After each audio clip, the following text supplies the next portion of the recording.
Baik, Assalamualaikum warahmatullahi wabarakatuh. Waalaikumsalam warahmatullahi wabarakatuh. Jadi pada kesempatan kali ini kami akan menjelaskan mengenai modul 2, Single Area OSPF versi 2 Configuration. Jadi yang pertama di sini ada pendahuluan dan yang pertama yakni why should I take this modul? Mengapa kita harus mempelajari modul ini? Jadi, pada modul 1 sebelumnya, kita telah mempelajari konsep dasar OSPF seperti cara kerja OSPF, paket-paket OSPF, serta proses pembentukan hubungan antar router, yakni network dan agency. Namun, memahami teori saja belum cukup. Agar OSPF dapat digunakan dalam jaringan nyata, kita harus mengetahui cara konfigurasinya pada router Cisco. Nah, jadi modul ini membahas langkah-langkah konfigurasi single area OSPF versi 2 yang implementasi OSPF untuk jaringan IP versi 4 yang seluruhnya routernya berada dalam satu area biasanya, yakni area 0, backbone area.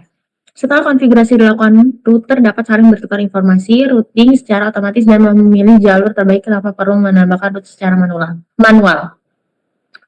Dalam mempelajari modul ini, kita bisa memiliki kemampuan untuk membangun jaringan berbasis OSPF, melakukan pengujian konektivitas, serta memverifikasi apakah konfigurasi yang dibuat sudah berjalan dengan benar. Selanjutnya, yang kedua di sini, what will I learn to do in this module? Jadi kenapa, apa yang akan kita pelajari pada modul ini? Jadi tujuan utama dari modul ini agar kita mampu mengkonfigurasi dan memverifikasi single area OSPF versi 2 pada router Cisco. Dalam modul ini, kita akan mempelajari cara mengaktifkan proses OSPF pada router, menentukan router ID sebagai identitas unik router, menambahkan jaringan ke dalam proses OSPF menggunakan pinta network, memverifikasi hubungan network antar router, memeriksa routing table untuk memastikan jalur OSPF telah terbentuk, dan melakukan troubleshooting apabila terjadi kesalahan konfigurasi. Setelah menyelesaikan modul ini, kita yang diharapkan mampu membangun jaringan sederhana menggunakan OSPF sehingga seluruh router dapat saling berkomunikasi secara otomatis. Selanjutnya di sini ada OSPF router ID. Yang pertama, sebelum router dapat menjalankan OSPF, setiap router harus memiliki router ID atau RID. Router ID merupakan identitas unik yang digunakan OSPF untuk mengenali setiap router dalam jaringan. Sama seperti NIC, dan sama seperti setiap orang memiliki nomor induk kependudukan atau NIK.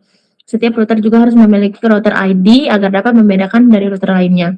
Dan router ID sangat penting karena digunakan saat membangun hubungan network, bertukar informasi routing, dan menghitung jalur terbaik dalam jaringan OSPF. Nah, selanjutnya OSPF referensi topologi. Referensi topologi adalah topologi jaringan contoh yang digunakan untuk mempelajari konfigurasi OSPF. Biasanya terdiri dari beberapa router yang saling terhubung dan beberapa dalam area 0, backbone area. Topologi ini digunakan sebagai media latihan untuk memahami proses konfigurasi dan komunikasi OSPF. Contohnya di sini ada LAN A ke R1, R2, R3, lalu R1 ke LAN B, dan R3 ke LAN C. Jadi pada topologi ini R1, R2, dan R3 menjalankan OSPF, seluruh router berada di dalam area 0, dan setiap router memiliki router ID yang berbeda. Lalu di sini ada router configuration model for OSPF. Untuk memastikan OSPF pada router Cisco, administrator harus masuk ke OSPF router configuration model untuk melalui command line interface atau CLI. Dan langkah konfigurasinya di sini ada router OSPF 10. Di sini router OSPF ini mengaktifkan proses OSPF, dan 10 ini proses ID. Hanya berlaku secara lokal pada router dan tidak harus sama dengan router lain. Setelah masuk ke mode ini, kita dapat menambahkan jaringan yang akan diiklankan melalui OSPF. Selanjutnya router IDS. Jadi router ID ini adalah alamat bentuk 32 bit yang dituliskan seperti alamat IP versi 4, misalnya 111, 2222, 3333. Dan router ID bukan alamat IP yang digunakan untuk komunikasi, melainkan identitas unik dari router dalam proses OSPF. Dan fungsi router ID ini yang pertama mengidentifikasi setiap router, lalu digunakan saat pembentukan network dan agensi, dan digunakan dalam pertukaran link state administration lalu membantu menghitung jalur terbaik. Setiap router dalam satu domain OSPF harus memiliki router ID yang berbeda. Jika terdapat router ID yang sama, OSPF tidak akan bekerja dengan benar. Lalu router ID order of redundancy. Oke. Jika router ID tidak dikonfigurasi secara manual, Cisco IOS akan memilih router ID secara otomatis berdasarkan urutan prioritas. Yang pertama, manual router ID. Ini proses tertinggi. Proses tertinggi ini jika administrator mengatur router ID menggunakan perintah router ID 1111, maka nilai tersebut akan digunakan. Lalu loopback interface. Loopback interface di sini jika tidak ada router ID manual, router akan memilih alamat IP tertinggal pada loopback interface. Contohnya di sini ada 10.10.10.10, lalu loopback satunya 192.168.1.1. Dan router memilih 192.168.1.1 karena nilainya lebih tinggi. Lalu ada physical interface. Physical interface di sini prioritas terendah. Dan jika tidak ada loopback interface, router akan memilih alamat IP tertinggi dan interface fisik yang aktif. Urutan prioritasnya di sini ada manual router ID, loopback interface, physical interface. Selanjutnya 251 ini konfigurasi loopback interface router ID. Jadi loopback interface merupakan interface virtual yang selalu aktif selama router menyala. Karena sifatnya stabil, loopback bisa digunakan sebagai router ID. Contoh konfigurasinya di sini ada interface loopback 0, IP address-nya 1111.255.255.255. Keuntungan menggunakan loopback ini selalu aktif, tidak bergantung pada kabel fisik, router ID menjadi lebih stabil. Selanjutnya, ekspresi konfigur router ID. Ya, ini cara terbaik menentukan router ID adalah dengan mengaturnya secara manual. Contohnya router OSPF 10, router ID 1111. Keuntungannya router ID tidak berubah, menjadikan administrator dan menghindari perubahan otomatis jika alamat IP interface berubah.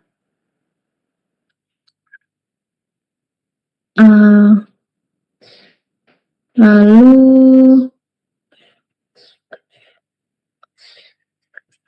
217 ya. 217 ini modif router ID. Jika router ID ingin diubah, perubahan tidak akan langsung diterapkan karena OSPF sudah berjalan. Administrator yang pertama harus mengubah router ID berdasarkan proses OSPF. Contohnya di sini ada router ID 5555. Kemudian clear IP OSPF proses. Setelah proses OSPF dimulai kembali, router ID yang baru akan digunakan. Lalu 128 di sini sintaks checker konfigurasi R2 and R3 router ID. Nah, jadi bagian ini merupakan latihan praktik untuk konfigurasi router ID pada router 2 dan router 3. Tujuannya adalah untuk memastikan pengguna memahami sintaks konfigurasi OSPF yang benar. Contoh konfigurasinya pada R2 router OSPF 10, router ID-nya 2222, pada router 3 router OSPF 10, router ID-nya 3333. Setelah konfigurasi selesai, proses OSPF perlu dimulai ulang agar router ID baru diterapkan. Lalu di sini 219. Jadi di sini pada bab ini telah dipelajari bahwa router ID merupakan identitas unik setiap router dalam penjaringan OSPF. Router ID berperan penting dalam proses pembentukan network, pertukaran informasi routing, dan perhitungan jalur terbaik. Selanjutnya di sini 222 point to point OSPF network. Jadi di sini kita akan belajar bagaimana konfigurasi OSPF versi 2 pada jaringan point to point, yaitu jaringan yang menghubungkan dua router secara langsung. Selain itu dibahas pengguna perintah network dan IP OSPF, konsep Wilker mask, penggunaan passive interface, serta konfigurasi loopback interface pada jaringan OSPF. Selanjutnya the network command syntax, yakni salah satu cara mengaktifkan OSPF pada interface adalah menggunakan perintah network. Sintaksnya yakni network min address wilkat min max area min ID. Jadi di sini network address itu adalah alamat jaringan yang akan diiklankan. Lalu wilkat mask menentukan tentang alamat yang cocok, dan area ID adalah area OSPF tempat jaringan tersebut berada. Dan perintah ini membuat seluruh interface yang memiliki alamat IP sesuai dengan network, dan wilkat mask ikut menjalankan OSPF. Lalu the wildcard mask di sini adalah kebalikan dari subnet mask yang digunakan OSPF untuk mencocokkan alamat jaringan. Contohnya di sini ada subnet masknya 255.255.255.0, wildcard masknya berarti 0002555. Singkatnya, semakin banyak angka 0, semakin spesifik alamat yang harus cocok. Contohnya network 192.168.1.0 0.0.0.0.02555 area 0, artinya semua alamat pada jaringan 192.168.1.0/24 akan dimasukkan ke OSPF. Lalu di sini ada check your understanding. Jadi di sini bagian ini kita akan menguji pemahaman mengenai perbedaan subnet mask dan wildcard mask, cara menentukan wildcard mask yang benar, penggunaan wildcard mask dalam perintah network. Lalu 224 configure OSPF using the network command, yakni setelah memahami sintaks network, langkah berikutnya adalah mengkonfigurasi OSPF. Contohnya di sini ada router OSPF 10. Ini contohnya ya, ini contohnya. Jadi dengan konfigurasi tersebut, interface yang berada pada kedua jaringan tersebut akan diikut melangkah ke OSPF. Lalu sintaks checker konfigurasi R2 and R3 using the network command. Jadi pada bagian ini adalah latihan untuk memastikan konfigurasi pada router 2 dan router 3 yang sudah benar menggunakan perintah network. Dan tujuannya agar setiap router dapat saling mengenali bagian network dan bertukar informasi routing. Selanjutnya 226 configure OSPF using the IP OSPF command.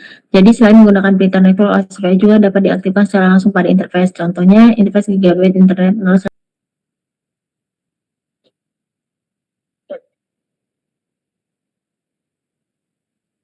Baik, sekian materi dari saya, Ade Irma Sari dengan NPM 2478267, akan dilanjutkan oleh teman saya, silakan.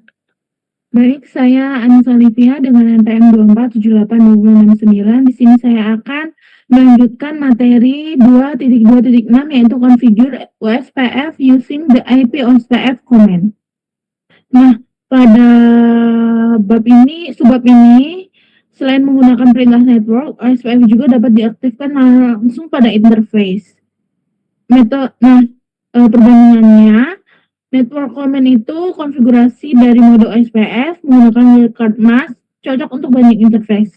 Sedangkan IP OSPF command itu konfigurasi langsung di interface, tidak menggunakan wildcard mask, lalu cocok untuk interface tertentu. Next.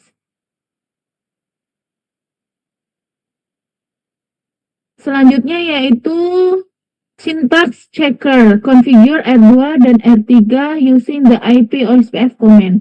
Latihan ini bertujuan untuk memastikan konfigurasi menggunakan IP OSPF telah dilakukan dengan benar sehingga router dapat membangun hubungan OSPF. Next. Nah, selanjutnya 2.2.8 yaitu passive interface.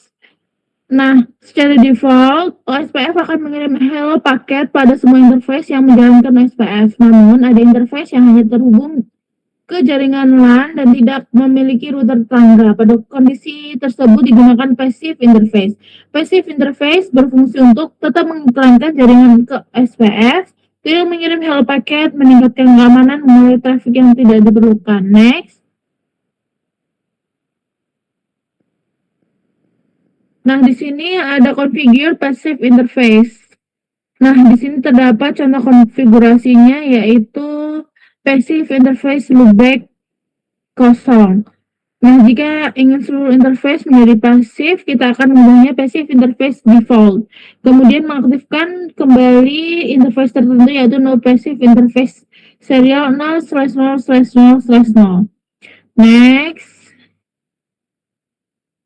Nah, yang selanjutnya ada syntax checker, yaitu konfigurasi R2 and R3 passive interface. Pada bagian ini digunakan untuk ngecek apakah konfigurasi passive internet telah sesuai dan tidak mengganggu konfigurasi antar router. Next. Nah, selanjutnya ada OSPF point-to-point networks. Penjelasannya, point-to-point network adalah jaringan yang menghubungkan dua router secara langsung. Karakteristiknya yaitu hanya terdapat dua router, tidak memerlukan pemilihan destinate router atau DL dan backup destinate router atau BDR. Proses pembentukan neighbor lebih sederhana. Nah, di sini terdapat keuntungannya yaitu konfigurasi mudah, traffic routing lebih sedikit, konvergensi lebih cepat. Next. Nah, di sini ada loopback endpoint to point network. Loopback interface sering digunakan pada OSPF sebagai router ID, simulasi jaringan, atau jalur yang selalu aktif.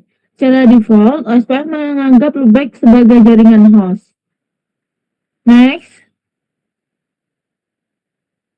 Nah, di sini ada paket tracer point-to-point single area OSPF to configuration. Nah, pada praktikum ini, peserta diminta mengkonfigurasi jaringan point-to-point menggunakan SPF versi 2. Nah, tujuan praktikum ini untuk mengkonfigurasi OSPF versi 2, membentuk mainboard, memastikan routing berjalan dengan benar, dan menguji konektivitas antar router. Baik, segitu saja penjelasan dari saya, Nisa Olivia dengan NPM 247869. Selanjutnya akan dilanjutkan oleh rekan saya. Baik, sebelumnya nama saya Resep Putra Wijaya dengan NPM 2478271. Di sini saya akan menjelaskan pada bagian 2.3 yaitu multi access OSPF networks. Pada bab ini dipelajari bagaimana OSPF bekerja pada jaringan multi access, yaitu jaringan yang memungkinkan lebih dari 2 router terhubung pada satu media jaringan. Contoh yang paling umum adalah jaringan Ethernet yang menggunakan switch sebagai penghubung. Karena banyak router berada dalam satu segmen jaringan, OSPF menggunakan mekanisme design router atau DR dan backup designated router atau BDR untuk mengurangi lalu lintas pertukaran informasi routing sehingga jaringan menjadi lebih efisien. Next. Begini ada OSPF network types. OSPF sendiri mendukung beberapa jenis jaringan. Di antaranya yang pertama ada point-to-point, yakni menghubungkan dua router secara langsung, tidak perlu memerlukan DR dan BDR. Contohnya koneksi serial antar router. Lalu yang kedua ada broadcast multi-access, yakni menghubungkan lebih dari dua router pada satu media, memerlukan pemilihan DR dan BDR. Contohnya jaringan Ethernet.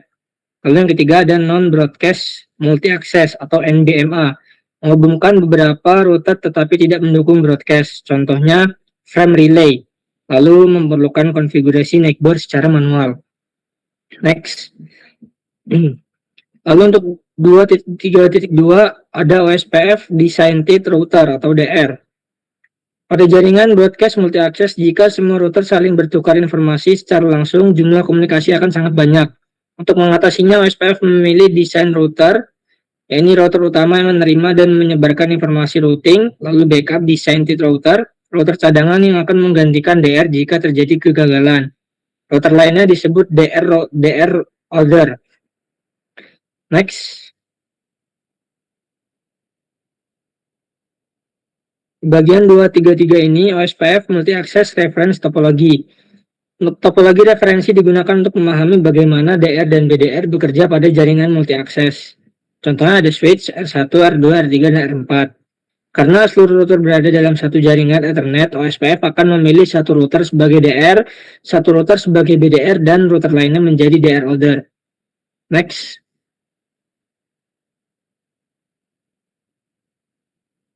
Di bagian 234 itu ada verify OSPF router roles. Setelah konfigurasi selesai, administrator perlu memastikan peran setiap router. Perintah yang digunakan itu show IP OSPF interface. Lalu informasi yang ditampilkan antara lain ada router ID, interface OSPF, status interface, dan peran router. Next.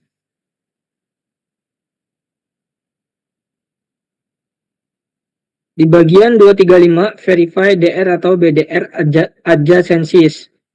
Untuk memastikan hubungan antar router telah terbentuk dengan benar, gunakan show IP OSPF neckboard. Outputnya akan menampilkan neckboard router ID, state, lalu interface yang digunakan. Contohnya neckboard ID-nya 2.2.2.2, state-nya full atau DR. Lalu yang selanjutnya ada 3.3.3.3, state-nya full atau BDR. Hal ini menunjukkan bahwa router telah membangun adjacensi dengan DR dan BDR. Next. Di 236 ini ada default DR atau BDR election process. Secara default, OSPF memilih DR dan BDR berdasarkan urutan berikut. Yang pertama, OSPF priority. Router dengan nilai priority tertinggi akan dipilih menjadi DR. Nilai defaultnya priority-nya sama dengan 1. Rentangnya 0 sampai 255. Jika priority-nya sama dengan 0, router tidak akan pernah menjadi DR atau BDR.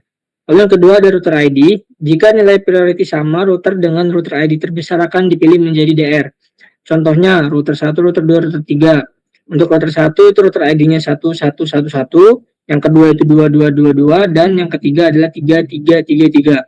Maka DR-nya adalah router 3 dan BDR-nya adalah router 2. Next. Di 2.3.7 ini ada DR Failure and Recovery. Jika DR mengalami kegagalan, BDR secara otomatis menjadi DR. Kemudian dilakukan pemilihan BDR yang baru. Proses ini memastikan komunikasi OSPF tetap berjalan tanpa harus membangun ulang seluruh jaringan. Next.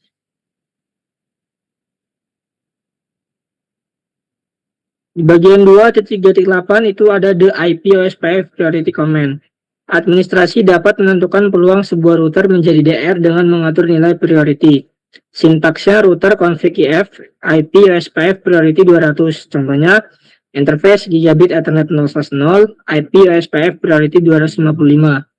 Nilainya untuk priority 255 itu peluang terbesar menjadi DR. Kalau priority-nya 1 itu nilai default dan priority-nya 0 itu tidak ikut pemilihan DR. Next.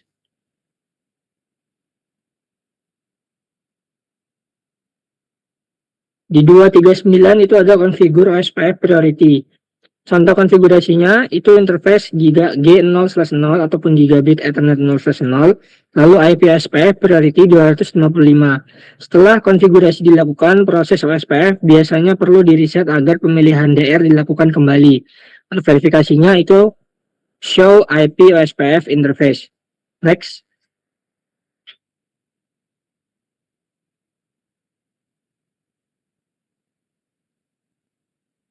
Di 2310 itu ada syntax checker, yaitu configure OSPF priority.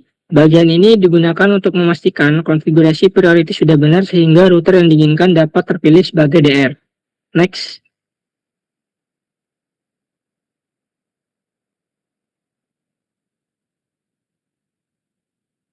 Nah, di 2311 ini, paket tracer determine the DR and BDR. Pada praktikum ini, peserta diminta mengamati proses pemilihan DR dan BDR, mengubah nilai priority, melihat perubahan hasil pemilihan DR, dan memverifikasi menggunakan show IP OSPF neighbor dan show IP OSPF interface. Tujuannya sendiri ialah memahami proses pemilihan DR dan BDR, menggunakan perintah IP OSPF priority, dan melakukan verifikasi hasil konfigurasi. Selanjutnya akan dilanjutkan oleh rekan saya. Sebelumnya perkenalkan, nama saya Devni Nia Putri dengan NPM 4782072. Jadi di sini saya akan menyimpulkan subbab 2.3 terlebih dahulu. Jadi di subbab ini mempelajari bahwa pada jaringan multi akses seperti Ethernet atau OSPF itu menggunakan mekanisme designate router atau DR dan backup designate router atau BDR untuk mengurangi jumlah pertukaran informasi routing sehingga komunikasi menjadi lebih efisien. Pemilihan DR dan BDR dilakukan berdasarkan nilai OSPF priority, dan jika nilainya sama, maka ditentukan oleh router ID tertinggi. Selain itu, dipelajari cara memverifikasi peran router, mengatur nilai priority menggunakan perintah IP OSPF priority, serta memahami proses pemulihan ketika DR mengalami kegagalan. Next, ke subbab 2.4. Yaitu modify single area OSPF v2. Setelah OSPF berhasil dikonfigurasi, administrator jaringan dapat melakukan optimasi agar proses routing menjadi lebih efisien. Pada bab ini dipelajari cara memodifikasi parameter OSPF, seperti mengubah cost metric, reference bandwidth, serta hello dan dit interval. Perubahan ini memungkinkan administrator mengontrol jalur yang dipilih OSPF dan meningkatkan kinerja jaringan. Next. Selanjutnya, Cisco OSPF Cost Metric. OSPF memilih jaringan terbaik berdasarkan cost metric. Cost adalah nilai yang menunjukkan biaya suatu jalur. Semakin kecil nilai cost, semakin besar peluang jalur tersebut dipilih. Secara default, Cisco menghitung cost berdasarkan bandwidth interface dengan rumus cost sama dengan reference bandwidth per interface bandwidth. Sebagai contoh, bandwidth interface 10 Mbps, cost-nya 10. Bandwidth-nya 100 Mbps, cost-nya 1. Bandwidth interface-nya 1 Gbps, cost-nya 1 atau default Cisco. Di mana artinya interface dengan bandwidth lebih tinggi akan memiliki cost lebih rendah sehingga lebih diprioritaskan. Next.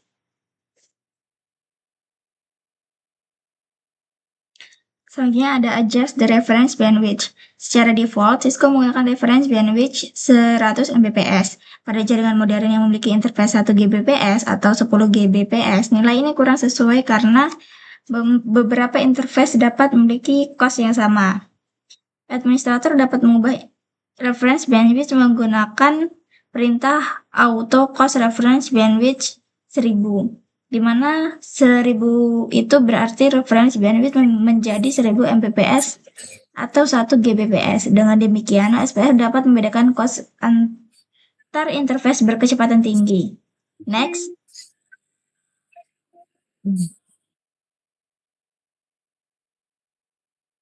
Selanjutnya ada OSPF accumulate cost. OSPF tidak hanya memiliki cost pada satu interface, tetapi menjumlahkan seluruh cost sepanjang jalur menuju tujuan.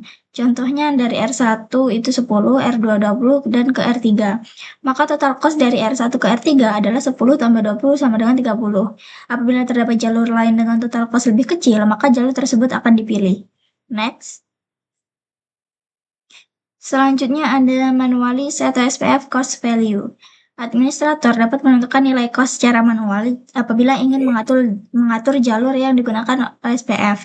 Contoh konfigurasinya itu di router config if, yaitu IP OSPF cost 20, di mana dengan cara ini administrator dapat memaksa OSPF memilih jalur tertentu sesuai kebutuhannya. Keuntungannya itu bisa mengontrol pemilihan jalur, mengoptimalkan trafik jaringan, dan juga menentukan jalur utama dan jalur cadangan. Next. Selanjutnya ada tes failover to backup route. Failover adalah proses perpindahan otomatis ke jalur cadangan ketika jalur utama mengalami gangguan. Contohnya, jika koneksi R1 dan R2 terputus, OSPF akan mendeteksi perubahan topologi, menghitung ulang jalur menggunakan algoritma SPF, dan menggunakan jalur cadangan melalui R3. Dengan demikian, komunikasi tetap berjalan meskipun terjadi kegagalan pada jalur utamanya. Next. Selanjutnya ada syntax checker modify the cost value for R2 and R3. Di mana di bagian ini merupakan latihan untuk mengubah nilai cost pada router 2 dan juga router 3. Tujuannya untuk memastikan OSPF memilih jalur yang sesuai dengan nilai cost yang telah ditentukan. Next. Selanjutnya ada hello packet interval. OSPF sendiri mengirim hello packet secara berkala untuk menjaga hubungan dengan router tetangganya. Terdapat dua parameter penting, yaitu hello interval, di mana waktu antar pengiriman hello packet defaultnya itu Ethernet 10 detik dan NBMI itu 30 detik. Lalu ada date interval, waktu tunggu sebelum network dianggap tidak aktif, defaultnya itu 4 kali hello interval. Contohnya apabila hello 10 detik, maka date-nya 40 detik. Apabila hello packet tidak diterima selama 40 detik, maka network akan dianggap gagal. Next.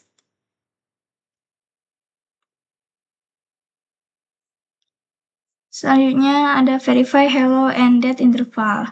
Untuk melihat hello dan date interval digunakan perintah show IP OSPF interface, di mana output akan menampilkan hello 10 dan juga date-nya 40. Administrator dapat memastikan bahwa kedua router ini menggunakan nilai yang sama. Next.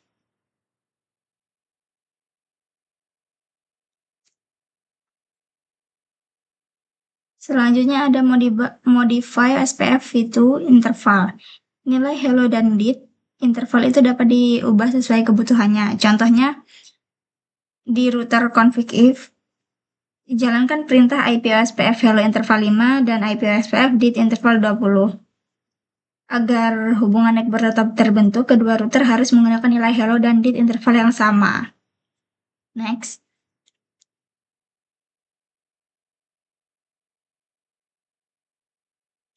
Selanjutnya ada syntax checker, modifying hello ended interval on router tree. Di bagian ini merupakan latihan untuk mengubah hello dan juga date interval pada router 3 serta memastikan konfigurasi berjalan dengan lancar. Next.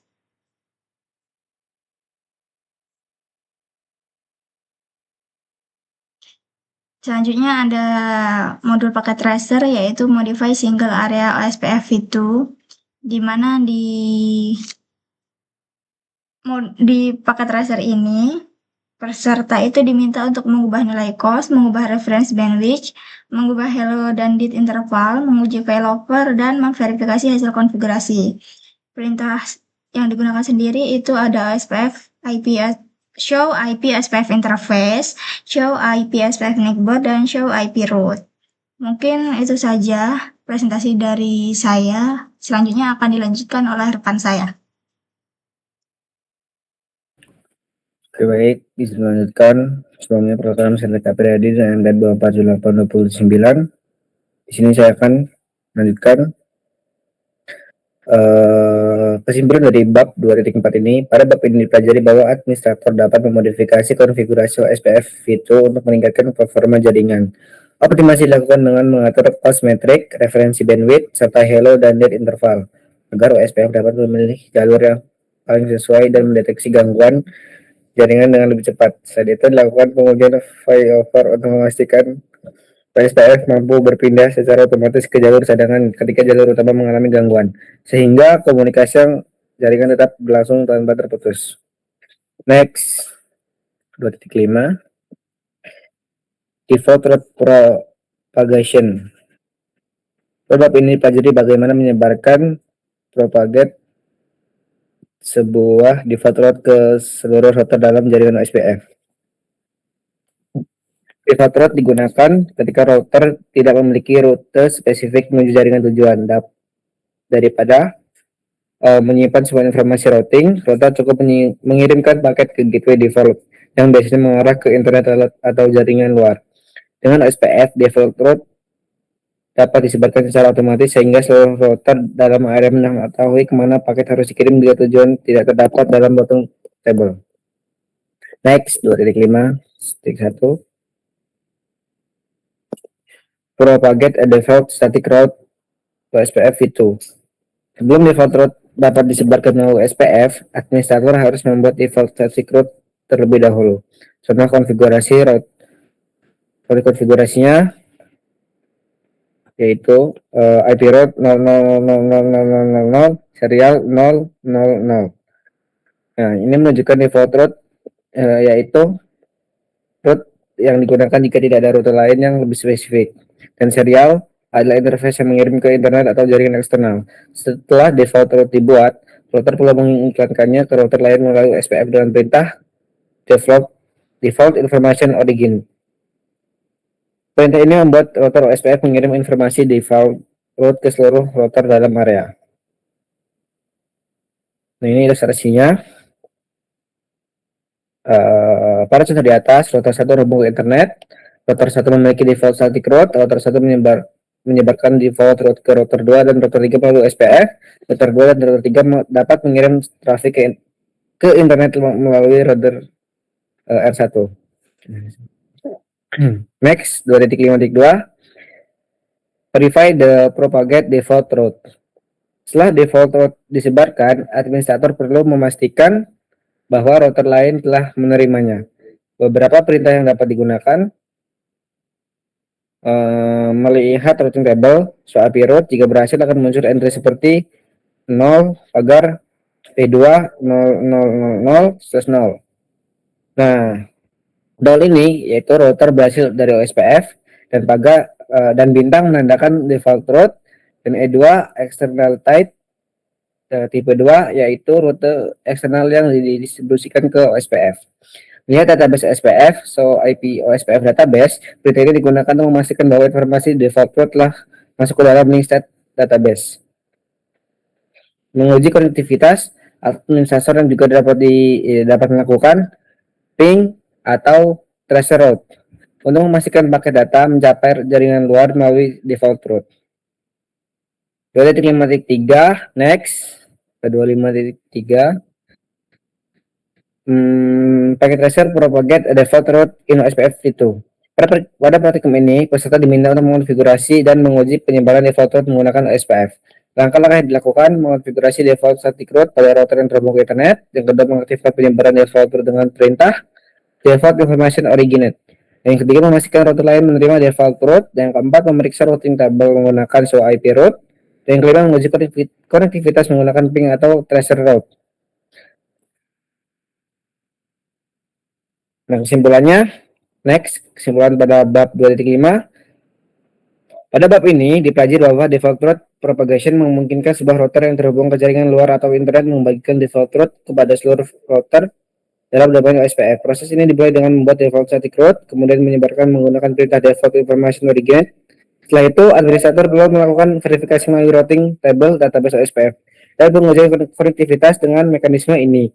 Setelah router dapat mengirim paket ke tujuan yang tidak dikenal melalui satu jalur default, sehingga konfigurasi routing menjadi lebih sederhana dan efisien.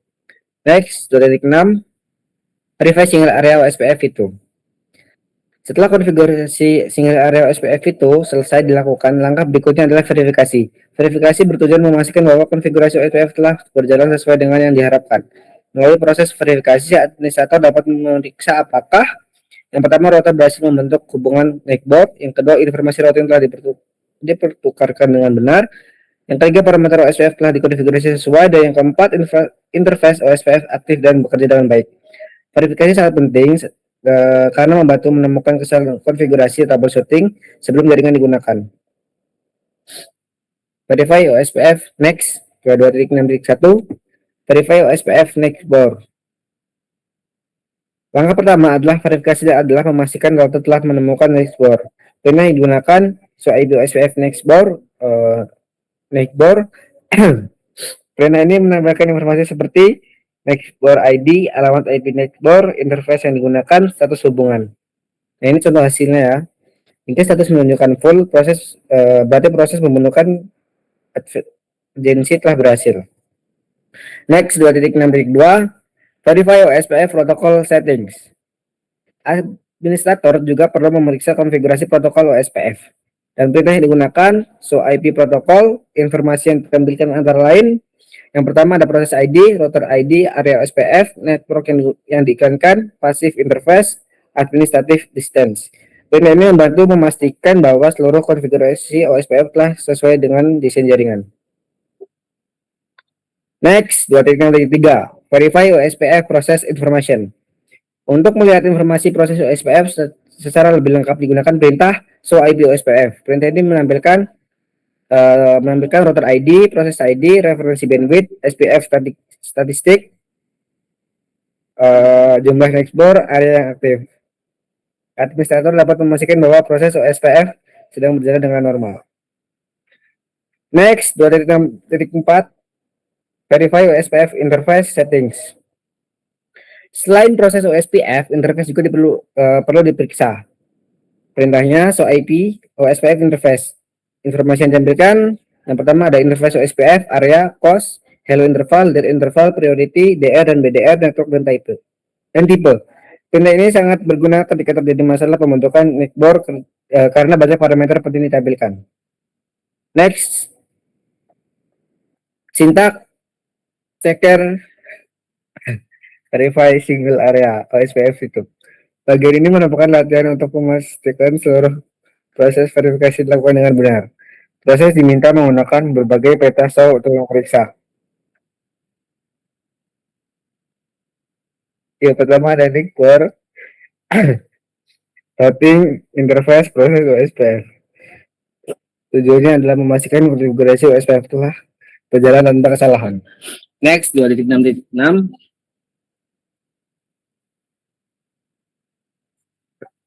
Verify single area OSPF itu. Pada praktikum ini, peserta diminta melakukan verifikasi terhadap konfigurasi OSPF yang telah dibuat sebelumnya. Langkah-langkah yang dilakukan, memeriksa netboard, show IP OSPF netboard. Yang kedua, memeriksa routing table, show IP route, memeriksa proses OSPF, memeriksa interface, dan yang kelima, menguji konektivitas. Jika semua pengujian berhasil, maka konfigurasi single area OSPF telah berjalan dengan baik. Kesimpulan pada bab 2.6 ini, pada bab ini dipelajari bahwa proses verifikasi merupakan tahap penting setelah konfigurasi single area OSPF itu selesai dilakukan. Administrator harus memastikan bahwa hubungan network telah terbentuk, parameter OSPF telah sesuai, proses OSPF berjalan normal, dan seluruh interface aktif menggunakan berbagai perintah verifikasi SOIP OSPF network, SOIP protokol, SOIP OSPF, dan SOIP OSPF interface. Selain itu, pengujian konektivitas menggunakan ping dan threshold dilakukan untuk memastikan seluruh router dapat saling berkomunikasi dengan baik. Dengan melakukan verifikasi secara menyeluruh, administrator dapat mendeteksi serta memperbaiki kesalahan konfigurasi sebelum jaringan digunakan. Oke, kesimpulan pada modul 2 ini, single area OSPF configuration pada modul 2 ini telah dipelajari konfigurasi, modifikasi, dan verifikasi single area OSPF itu pada router Cisco. Setelah memahami konsep dasar OSPF pada sebelumnya, modul ini berfokus pada implementasi sehingga router dapat saling bertukar informasi routing secara otomatis dalam satu area, yaitu area 0 atau backbone area. Proses konfigurasi dimulai dengan menentukan router ID sebagai identifikasi unik seperti setiap router, kemudian mengaktifkan OSPF menggunakan perintah router OSPF serta menambahkan jaringan melalui network atau IP OSPF pada interface. Modul ini juga membahas cara mengoptimalkan OSPF dengan memodifikasi kosmetik, referensi bandwidth, serta hello dan date interval agar pemilihan jalur dan proses konvergensi dapat disesuaikan dengan kebutuhan jaringan. Dan tahap terakhir adalah verifikasi konfigurasi, yaitu memastikan bahwa network OSPF telah terbentuk. Proses routing berjalan dengan benar, parameter OSPF sesuai dan seluruh router dapat saling berkomunikasi. Secara keseluruhan, modul 2 memberikan pemahaman praktis mengenai implementasi single area OSPF itu, mulai dari proses konfigurasi, pengaturan parameter, optimasi jalur routing, penyebaran default route, hingga verifikasi hasil konfigurasi. Dengan penguasaan materi ini, administrator jaringan mampu membangun jaringan OSPF yang stabil, efisien, mudah dikelola, serta siap diterapkan pada lingkungan jaringan skala kecil maupun menengah.